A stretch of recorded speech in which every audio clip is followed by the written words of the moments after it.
नमस्कार मैत्रिणींनो, रशू सेवर रेसिपीमध्ये तुमचे मनापासून स्वागत। आज मी तुम्हाला रॉ मँगो म्हणजेच कच्ची कैरी चे सरबत कसे बनवावे ते मी तुम्हाला आज बनवून दाखवणार आहे। याला तुम्ही कैरीचे पन्हे असेही म्हणू शकता। कच्ची कैरी खाणं अनेकांना खूप आवडतं। कच्च्या कैरीचे अनेक पदार्थ तयार केले जातात। आंब्याप्रमाणेच कच्ची कैरी देखील आरोग्यासाठी वरदान आहे। यात खूप प्रमाणात व्हिटॅमिन सी असते। हे सरबत बनवण्यासाठी आपण इथे कैरी घेतलेली आहे। ह्या कैरीचे बारीक तुकडे करून आपण ह्या कैरीला वाफवून घेणार आहोत।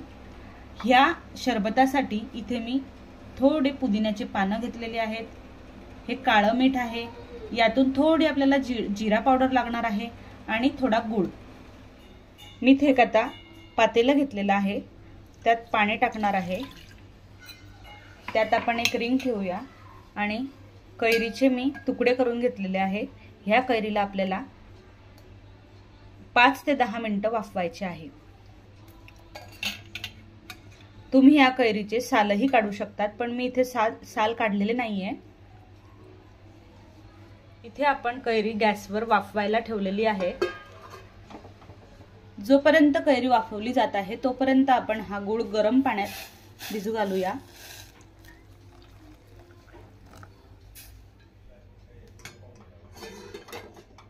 कैरी वाफवून तयार आहे। आता आपण हिला मिक्सर मध्ये किंवा तुमच्याकडे ज्युसर असेल तर त्यामध्ये आपण ते फिरवून घेऊया। आता मी हे तुकडे ज्युसर मध्ये टाकत आहे।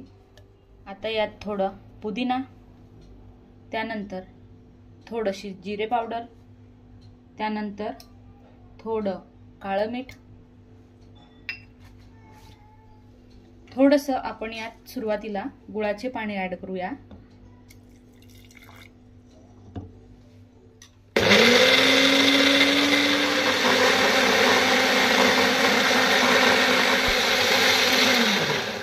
आता ही कैरी पूर्णपणे बारीक झालेली आहे। ही ज्युसर मध्ये मी आता फिरवली आहे। आता त्यात आपण थोडा गूळ ऍड करूया, म्हणजेच गुळाचे पाणी ऍड करू। आता आपण यात गुळाचे पाणी ऍड करूया।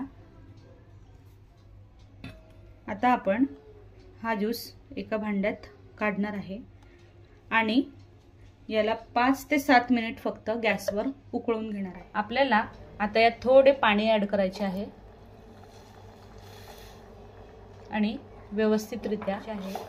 तर रॉ मँगो ज्यूस म्हणजेच कैरीचं पन्ह हे पूर्णपणे उकळलेलं आहे। आता मी गॅसची फ्लेम बंद करणार आहे। एका कैरीचा छान असा एवढा ज्यूस तयार झालेला आहे आणि हा तुम्ही 8 ते 10 दिवस फ्रीज मध्ये स्टोअर करू शकतात। आणि ह्या एका कैरीचा ज्यूस हा 8 ते 10 ग्लास तयार झालेला आहे। कैरीचं पन्ह आता तयार झालेलं आहे।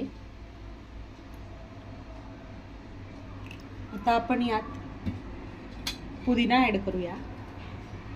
तुम्ही बघू शकता, तुम्ही इझिली हा 8 ते 10 दिवस फ्रीज मध्ये स्टोअर करू शकता।